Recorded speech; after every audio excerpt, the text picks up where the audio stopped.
It is all to play for in the last race of the season in Abu Dhabi in a week's time, and I could not be more excited for it because now Max really does have a real shot at the championship, his fifth in a row. Let me tell you, this race was the biggest fumble I've ever seen. I mean, not the biggest, I think I've seen worse, and from McLaren too, but it has to be up there. When that safety car got out after the shock between Hülkenberg and I believe it was Gasly, it was a no-brainer. They had to go to the pits. I'll give them the credit that they're in the front and they weren't expecting everyone to go into the pits. But it was the most logical question. Everyone was dying to do that one stopper that I talked in the video yesterday. And guess what? The safety car that I talked about happened and it all went downhill from there for McLaren. I genuinely could not believe my eyes when I was seeing a safety car with Piastri and Norris behind it and Verstappen right next to them in new tires and with one less pit stop. That's 26 seconds of time that they had to make up, and it was pretty obvious from there that they weren't gonna get it. They would have to push like madmen, and they tried, they did, and Piastri had an incredible pace, but it was too much of a deficit, and in the end he wasn't able to overcome it. It was never going to, it was always very difficult, and let me tell you something, Max Verstappen is not of this world. Each week I feel like I have less words to describe what he is doing, because he's simply ripping off what McLaren isn't able to do. He is maximizing his opportunities, and when I saw that he was going into the pits, I was just like, yeah, that's the logical move. I don't know why the McLarens didn't try to follow him. Like, Norris was behind him, at least he could do it, but I was really liking the way Max Verstappen was approaching it, because he went for the pit stop and he was like, you know what, I'll take this one stopper that I will go from now on, and yeah, maybe in the end I can hold on to the position, because you saw the sprint race. If you saw the sprint race, you know that overtakes were scarce. You could not overtake a car to save your life. So basically, track position was everything. Max knew that, Max exploited, and in the end, he didn't even have to do much to maintain it because it was just so easy. And for Lando, the disaster was even bigger because the pace on Lando's car was not great. Qatar clearly doesn't suit him as well as it suits Piastri, and Piastri even he got P2, and the result was pretty bad because the pace on that car was more than enough to win the whole thing. But thanks to McLaren poor strategy decision once again, Piastri was left with P2 and Lando didn't even manage to salvage P3. Sainz got another podium in a Williams in 2025. This is insane. Sainz got 2 more podiums in a Williams this year than Hamilton did with Ferrari. Let that sink in. And to top it all off for the McLarens, this weekend it went like, oh, if Verstappen is outscored by 1 point in the main race, he'll be out of contention. To now, he's like the best guy to win it all, because if Lando has a stinker in Abu Dhabi, and if he finishes P4 again, and Max wins the race, Max will conquer his 5th title in a row.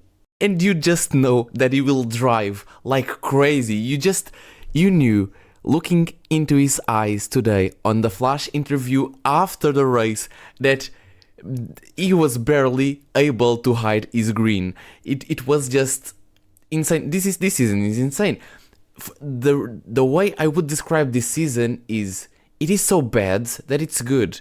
And I say bad because this is not a title fight like 2021. This is not an epic clash between two guys. No, this is McLaren fumbling again and again and again, and Max just creeping in, trying to score the most points that he can in the last part of the season, and all of a sudden he has a shot at the title again. It's so bad that it's good. I feel overwhelmed with emotion, and I'm a McLaren fan. This is just insane for me. But yeah, let's analyze a little bit of the race because there were some other stuff happening. Much of what we're going to see here today is related to Lando, Piastri and Verstappen, but I also picked up some other things because despite the race being overall pretty boring, there was nothing happening, no overtakes, no nothing, there were some cool things going on because Sainz finished P3, something must have happened. But before we get into that, just one quick thing, don't forget to leave your like in the video if you enjoy this kind of content, and don't forget to subscribe to the channel to keep up with the new releases. Sainz did amazing. As I mentioned yesterday, he qualified in a solid position for Williams. It was not perfect, it was not P3 like it was in Las Vegas, but still, it was P7 I think, and it was pretty solid starting behind Hadjar. And right at the beginning, 100% for free, Hadjar just dropped like a stone. He tried to get on the throttle way too fast and way too early, that caused him to have a lot of wheel spin in the first acceleration zone, and therefore he wasn't able to accelerate at all. Sainz just got a lot more speed over him and it was an easy overtake, no chance at all.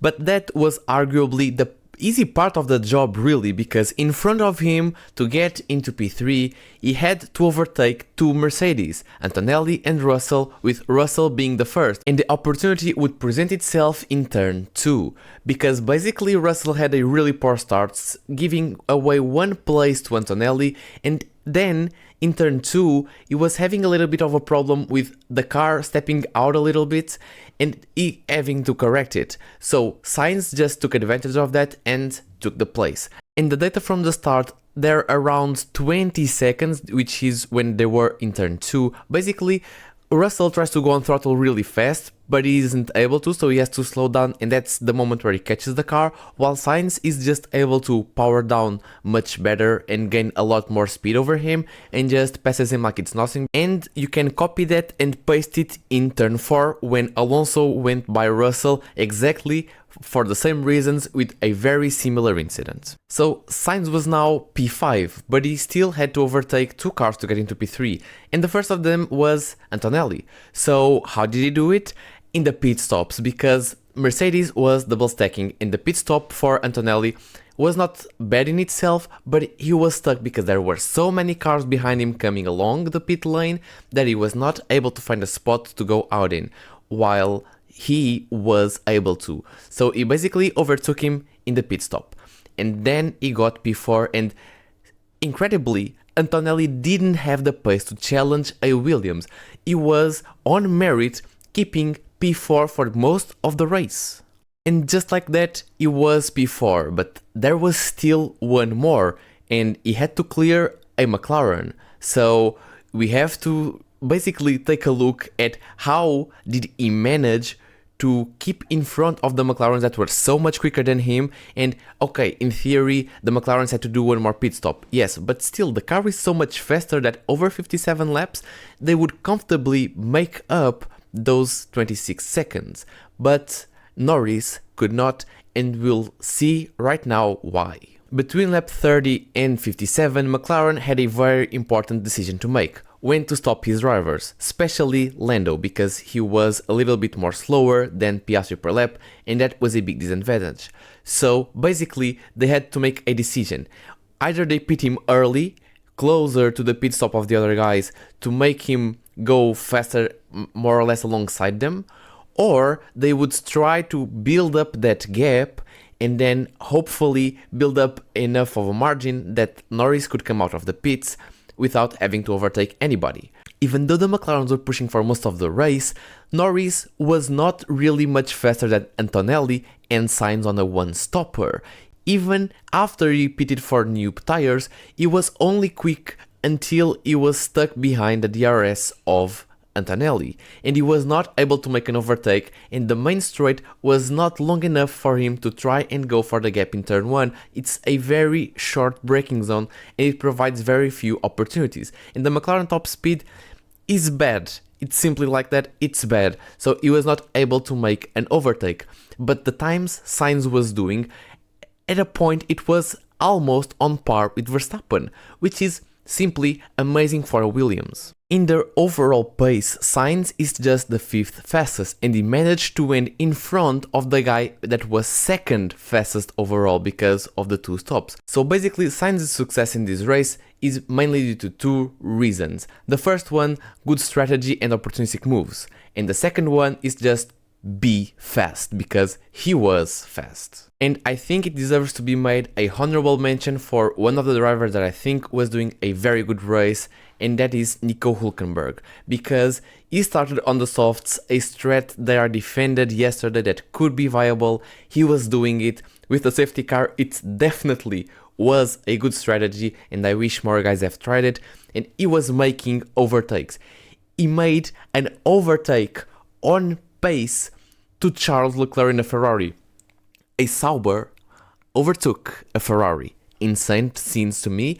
And then he was going for a very ambitious overtake on Gasly, but he did everything right, and he was very, very unlucky to DNF like that. It did not deserve that, but that's racing. Shit like that happens, and I can only say better luck next time. And finally, yes, we have to go back. We have to see what Verstappen just did in this race, because it was no small feat.